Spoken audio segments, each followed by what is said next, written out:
शांति। ओम शांति।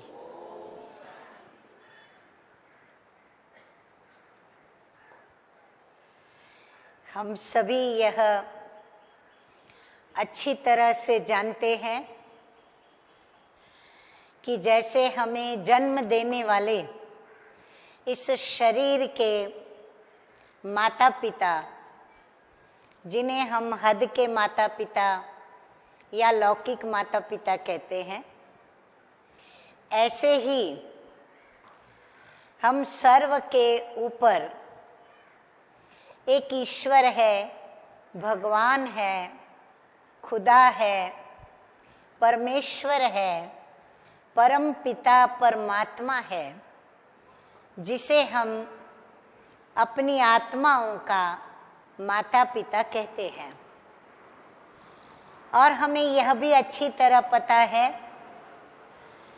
जैसे लौकिक माता पिता हमारे रचनाकार हैं, हमें रचते हैं, रचने के बाद हमारी पालना करते हैं, पालना करने के बाद हमें अपने पांव पर अपना जीवन जीना सिखलाते हैं। तो इसी प्रकार परमपिता परमात्मा भी रचनाकार है, परंतु उसकी रचना में वैविध्य है, विविधता है, और जितनी विविधता है उतनी ही विविधता और उतने ही अनेक रंग रूप और प्रकार से वो हम बच्चों की पालना भी करते हैं। परंतु वह रचनाकार ऐसा विचित्र और इतना जादू भरा और इतना आश्चर्यकारक रचनाकार है, जो हमारा मूर्तिकार भी बनता, हमारा शिल्पकार भी बनता, हमारा कलाकार भी बनता। रचनाकार तो है ही, और साथ साथ हमारा पालनहार भी है। और जब इस दुनिया में आसुरी तत्व की वृद्धि होती है और हम मनुष्य आत्माएं दुखी एवं त्रस्त होती हैं, तो वो विनाश कराने वाला भी बनता है। स्थापना भी करते, पालना भी करते और विनाश भी करते। परंतु परमपिता परमात्मा जिस दुनिया की स्थापना करते और जिस दुनिया का विनाश कराते, बहुत अल्प संख्या में मनुष्य आत्माएं इस बात को जानती हैं कि परमपिता परमात्मा ने जो नई रचना अपनी रची, जिस नई दुनिया की उसने स्थापना की, वो दुनिया कैसी थी, और वर्तमान समय जिस दुनिया से हम गुजर रहे हैं वो दुनिया कैसी है और वो किसने स्थापन की।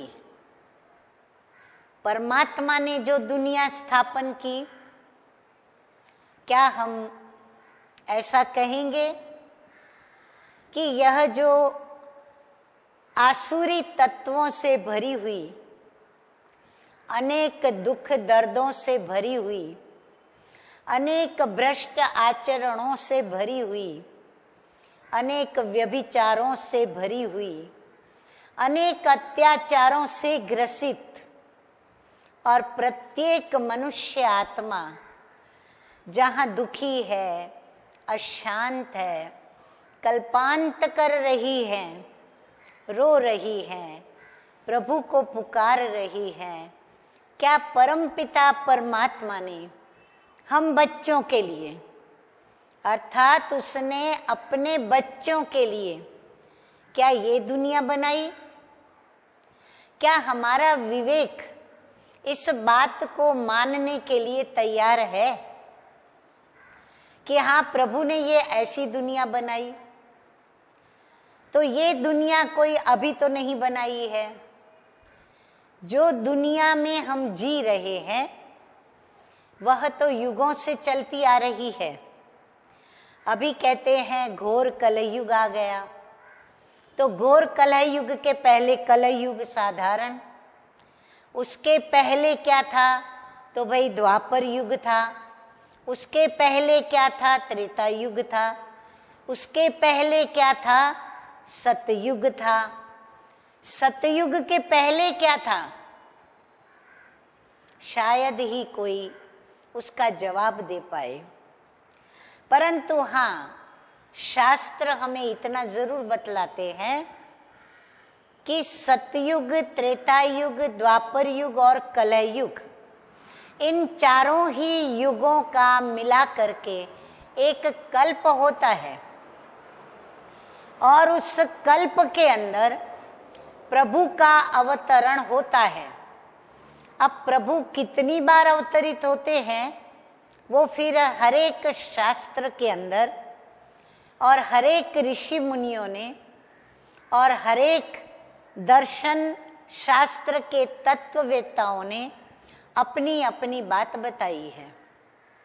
कोई ने कहा युगे युगे आते हैं, कोई ने कहा 10 अवतार लेते हैं, कोई कहता है हर युग में अनेक प्रकार के जब जब दुख आते हैं तो उन दुखों को मिटाने के लिए प्रभु भिन्न भिन्न नाम रूप से अनेक बार अवतरित होता है। आखिर भी सत्य क्या, तो सत्य तो वही परमपिता परमात्मा जानते हैं, क्योंकि आना और जाना उसका ही है। अब उसको किसने आते हुए देखा और किसने जाते हुए देखा? जिसने आते हुए देखा वो व्यक्ति अब हमारे सामने नहीं, और वो यदि किसी नाम रूप में है तो हमें पता नहीं। और यदि वो व्यक्ति कहे भी कि मैंने प्रभु को आते देखा या जाते देखा, तो हम उसकी बात को कहाँ तक मानेंगे, कहाँ तक हमारे लिए वह बात विवेक मान्य होगी, कहाँ तक स्वीकार्य होगी। इसीलिए प्रभु को ये भगवानुवाच करके कहना पड़ा, स्वयं स्वमुख से बताना पड़ा कि मैं कब आता हूँ, कैसे आता हूँ, और जब आता हूँ तो मैं क्या करता हूँ। तो ये तो सर्वविदित है। हमारी श्रीमद् भगवत गीता जो सर्व शास्त्र शिरोमणि शास्त्र कहलाती है, क्योंकि उसमें ही सिर्फ भगवानुवाच हमें मिलते हैं महावाक्य। तो प्रभु ने महावाक्य उच्चारण करते हुए हम बच्चों से जैसे वायदा किया है, और वो वायदा संस्कृत के इस श्लोक से सभी परिचित हैं कि यदा यदा ही धर्मस्य ग्लानिर्भवति भारत अभ्युत्थानम अधर्मस्य तदात्मानं सृजाम्यहम्।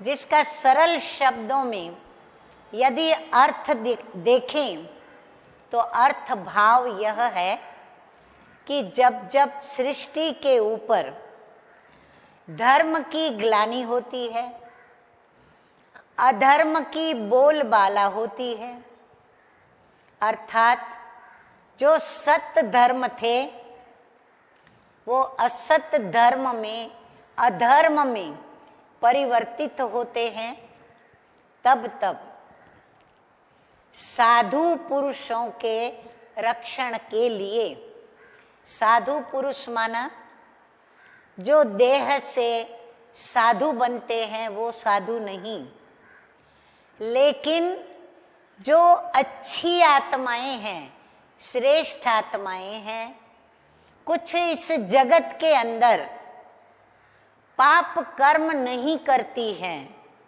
लेकिन पुण्य कर्म करती हैं।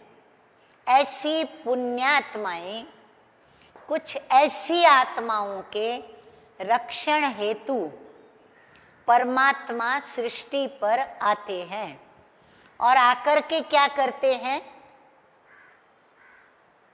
साधुओं का भी आकर के उद्धार करते हैं। परित्राणाय साधूनाम विनाशाय च दुष्कृताम।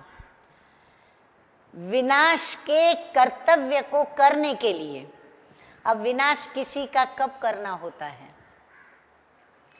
कोई भी चीज देखो, पदार्थ देखो, तो उसका नाश कब करना होता है? जब वह चीज या तो इतनी पुरानी हो जाती है जो वो बिल्कुल काम में नहीं आती है और उससे कोई भी आवश्यक और अनावश्यक कार्य नहीं होता। उस चीज को संभाल के रखने में भी जब कोई फायदा नहीं होता, जो नाश करने के योग्य होती।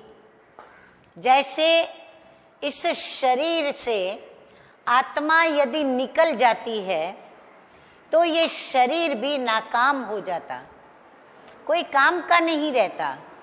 इस शरीर की कोई आवश्यकता नहीं रहती, ये शरीर किसी भी काम में नहीं आता। तो इस शरीर को भी क्या किया जाता है? उसको भी अग्निदाह दिया जाता है, उसका भी नाश कर दिया जाता है, रखा नहीं जाता है।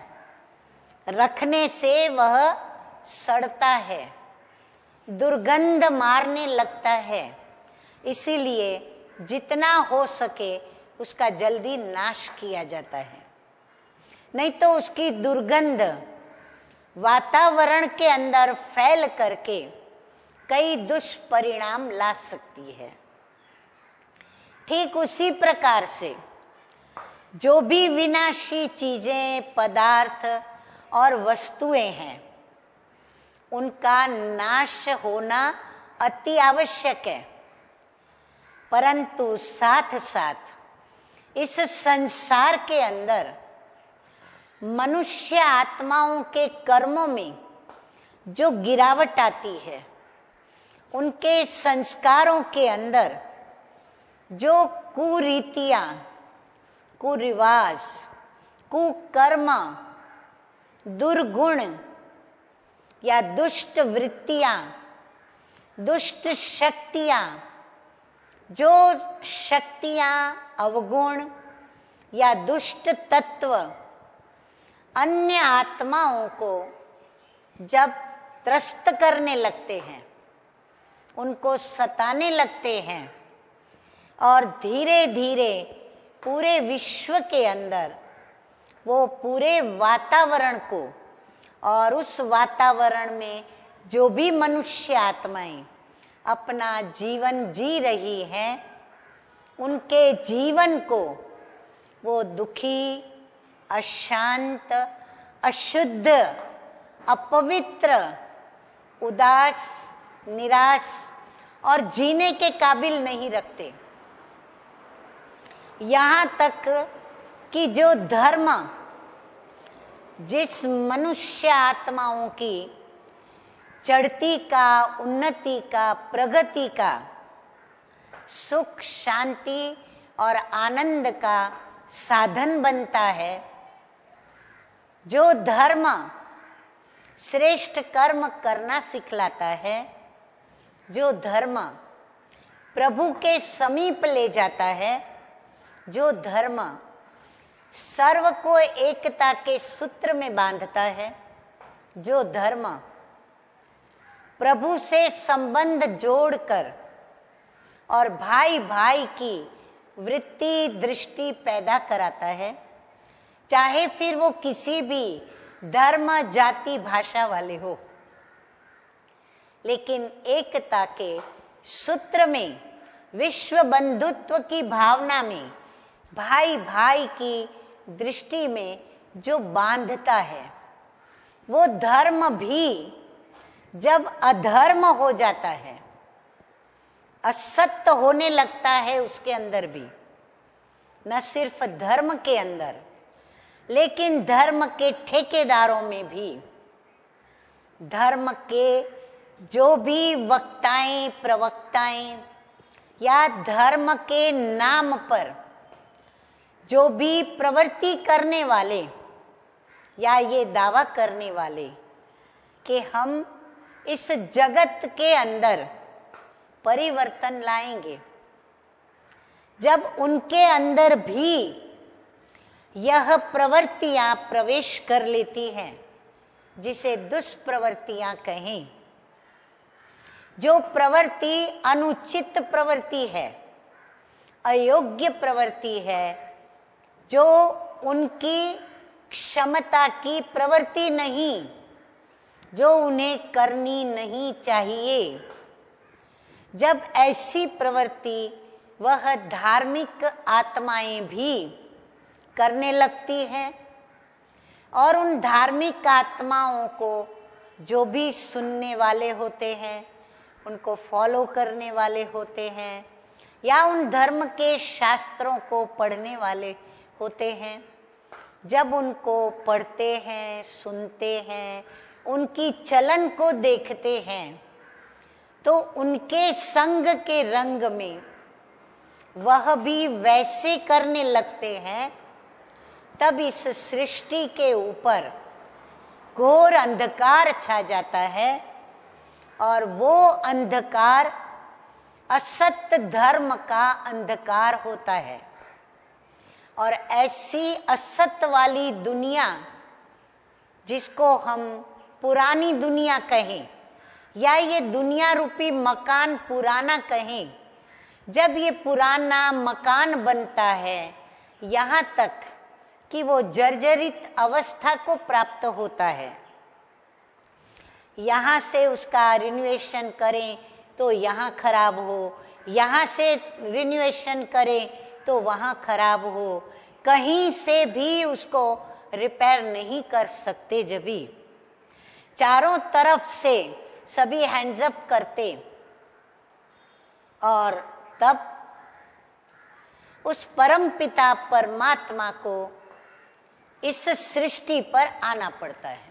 कोई भी श्रेष्ठ आत्मा जब नजर नहीं आती, तब वह परम पिता परमात्मा जो कि विचित्र कलाकार है, विचित्र रचनाकार है, विचित्र मूर्तिकार है, विचित्र शिल्पकार है, वो ऐसी आत्माएं जो बिल्कुल रफ पत्थरों के जैसी बन चुकी हैं, ऐसे पत्थरों को आकर के वो क्या करता है, उनको एक आकार देता है और वो आकार दे करके उनको मूर्ति बनाता है।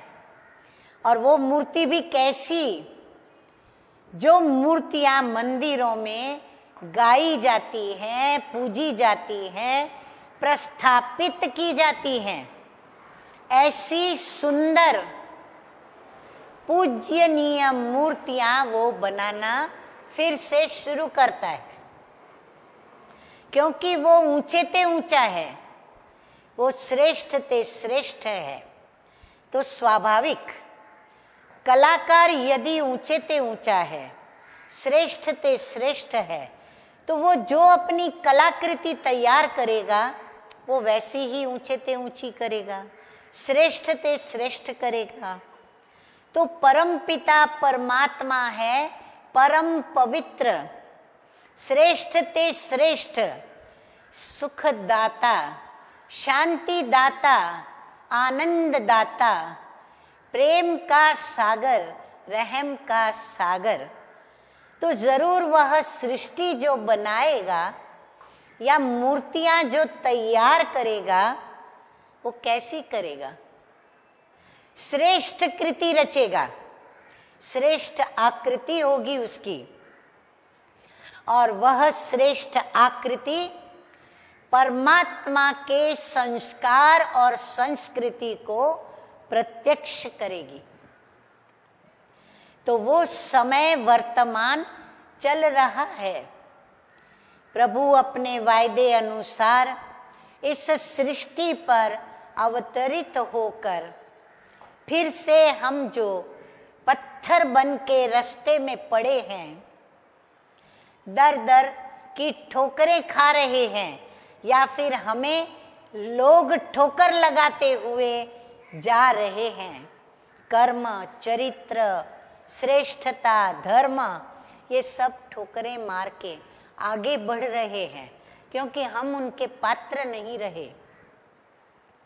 तो परमात्मा हमें ऐसा पात्र बना रहे हैं जो हम फिर से उस ऊंचे ते ऊंचे परमपिता परमात्मा की श्रेष्ठ कृति कहलाएं, परमात्मा की पहचान बने, परमात्मा का परिचय बने। और वो परमात्मा का परिचय माना ही, जैसे वो परम पूज्य है, परम पवित्र है, इसीलिए उसे हम रोज निरंतर प्रातः उठने से ही याद करते हैं। ऐसे हमें भी बनाता है और हम क्या बन जाते हैं? मनुष्य से दैवी गुण वाले, दिव्य गुण और रूपधारी, सर्वगुण संपन्न, 16 कला संपूर्ण, संपूर्ण निर्विकारी, अहिंसा परमो धर्म, मर्यादा पुरुषोत्तम, ऐसे शास्त्रों में जिन देवी देवताओं का श्रेष्ठ कर्मों का और जीवन का गायन है, हम ऐसे श्रेष्ठ देवी और देवता बनते हैं। ये है प्रभु की स्थापन की हुई दुनिया, जिसमें कोई दुख नहीं, अशांति नहीं, अपवित्रता नहीं, कोई भी वहाँ असुर नहीं होता, कोई भी वहाँ दुष्वृत्ति करने वाली व्यक्ति नहीं होती। तो परमपिता परमात्मा ने जो सृष्टि स्थापन की, उसे हम आज स्वर्ग कहकर याद करते हैं, राम राज्य कहकर याद करते हैं। तो परमपिता परमात्मा ने ये जो वर्तमान हम नरकीय सृष्टि देख रहे हैं, वो प्रभु ने नहीं स्थापन की। प्रभु ने स्थापन की देवी देवताओं की दुनिया, जहां प्रत्येक मनुष्य के सिर पर डबल ताज होते हैं, एक लाइट का ताज, एक माइट का ताज। अर्थात लाइट का ताज उनकी पवित्रता को सिद्ध करता और माइट का ताज माना उनकी संपत्ति। प्रत्येक मनुष्य आत्मा स्थूल और आध्यात्मिक, ईश्वरीय दोनों संपत्तियों से संपन्न होते हैं। तो परमपिता परमात्मा की स्थापना की हुई वह सृष्टि है। अतः हम कभी न कहें कि हे प्रभु, तूने ये दुनिया कैसी बनाई। ये प्रभु ने नहीं बनाई, ये हम मनुष्यों ने बनाई। जब हम विकारी वृत्तियों से प्रभावित हो जाते हैं, तो हमारी वृत्तियों का प्रभाव हमने इस दुनिया के ऊपर अपने संग से डाला, जिस कारण ये दुनिया ऐसी रंग गई है। अतः हम दोष प्रभु को न दें, हम स्वयं को देखें और स्वयं के दोषों से स्वयं को मुक्त करने का यत्न करें। ओम शांति।